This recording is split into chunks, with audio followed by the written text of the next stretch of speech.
आज हम बात करने वाले हैं प्रथम कोटि की अभिक्रिया के जीवन काल के बारे में। तो चलिए स्टार्ट करते हैं। देखिए, जैसे शून्य कोटि की अभिक्रिया का जो जीवन काल निकला था वो कितना निकला था, 12 R0/K निकला था। उसी प्रकार से हमें प्रथम कोटि की अभिक्रिया के जीवन काल की भी बात करनी। देखिए, जब हम शून्य कोटि की अभिक्रिया के जीवन काल के बारे में अध्ययन कर रहे थे तो वहां मैंने आपको एक बात अच्छे से बता दी थी कि जीवन काल वो समय होता है जिसमें जो RT होता है वो पूर्णतः क्या हो जाता है, शून्य हो जाता है। मतलब T समय के पश्चात जो अभिकारक की सांद्रता होती है, जहां पर T क्या है, उसका जीवन काल, मतलब कि जब उसका जीवन काल संपूर्ण हो जाता है तो आपकी जो अभिकारक की सांद्रता हो जाती है वो कितनी हो जाती है, 0 हो जाती है। जैसे कि आपकी अभिक्रिया इस प्रकार है R2P। जब आपकी अभिक्रिया में स्टार्ट करेंगे तो टाइम क्या होगा, 0 होगा, तो आपका अभिकारक सर्वाधिक होगा और जो P होगा तब प्रोडक्ट हो गया वो क्या होगा, 0 होगा। जैसे जैसे टाइम बीतता जाएगा 1 2 3 4, ओके, तो मैं मान लेता हूँ ये कितना हो जाएगा, 10 से 8, 8 से 6, 6 से 4, 4 से 2 और 2 से 0। तो ये क्या हो जाएगा,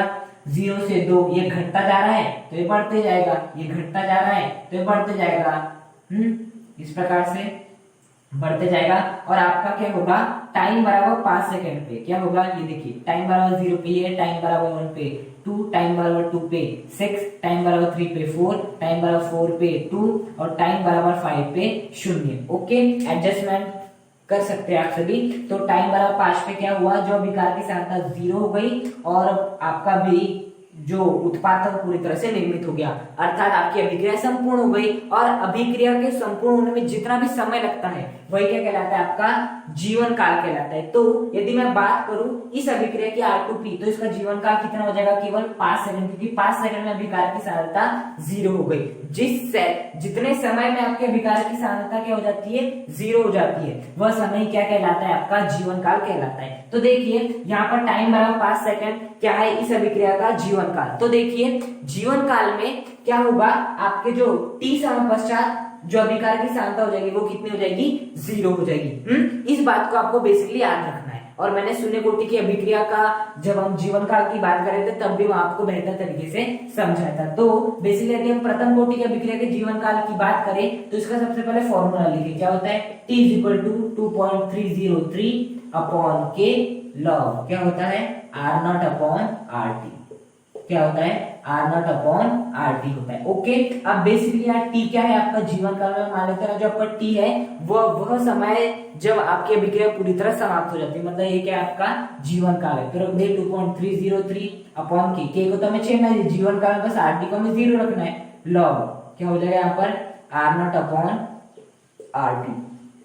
ओके, अब देखिए जो RT की वैल्यू है, जब हम जीवन काल की बात करेंगे, जो आपका T समय है वो आपके जीवन काल का समय है, तो आपका जो RT हो जाएगा वो कितना हो जाएगा, 0 हो जाएगा। तो यहाँ पर क्या रख देते हैं हम, आपका 0 रख देते हैं। ओके, तो क्या हो जाएगा, T बराबर 2.303/K log।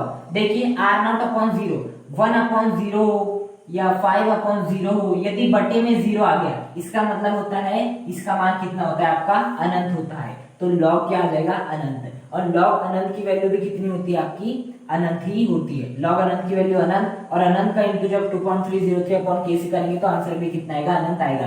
अर्थात यहाँ से हमें समझ में आ रहा है कि प्रथम कोटि की अभिक्रिया का जो जीवन काल होता है वो क्या होता है, अनंत होता है। मतलब कि आप ऐसा कह सकते हैं कि प्रथम कोटि की कोई भी अभिक्रिया हो वो पूर्णतः कभी भी समाप्त नहीं होती है, वो 99.999% समाप्त हो जाएगी। प्रथम कोटि की अभिक्रिया 99.9999% समाप्त हो जाएगी, लेकिन कभी भी आपकी प्रथम कोटि की अभिक्रिया पूर्णतः समाप्त नहीं होगी। यदि समाप्त हो जाती तो यहाँ पर हमें अनंत नहीं मिलता, अनंत नहीं मिल रहा था। जीवन काल को, जीवन काल कितना होगा, मतलब जैसे यहाँ पर टाइम बराबर 5 सेकंड किया था हमारा जीवन काल था, यहाँ पर टाइम बराबर क्या आ रहा है, इन्फिनिटी आ रहा है। मतलब कि जो टाइम लगेगा वो अनंत लगेगा। अनंत का मतलब है जिसके बाद, अनंत क्या होता है, जिसके बारे में ज्ञात ना हो। मतलब कि प्रथम कोटि की अभिक्रिया के लिए जो अभिक्रिया के पूर्ण होने का जो समय है वो हमें ज्ञात नहीं है। अब यदि समय ज्ञात नहीं, मतलब कि अनंत है, अब पता नहीं अनंत कौन सी वैल्यू होगी, मतलब कि आपका अभिकारक पूर्णतः कभी भी शून्य नहीं होगा और आपका उत्पाद भी पूर्णतः कभी भी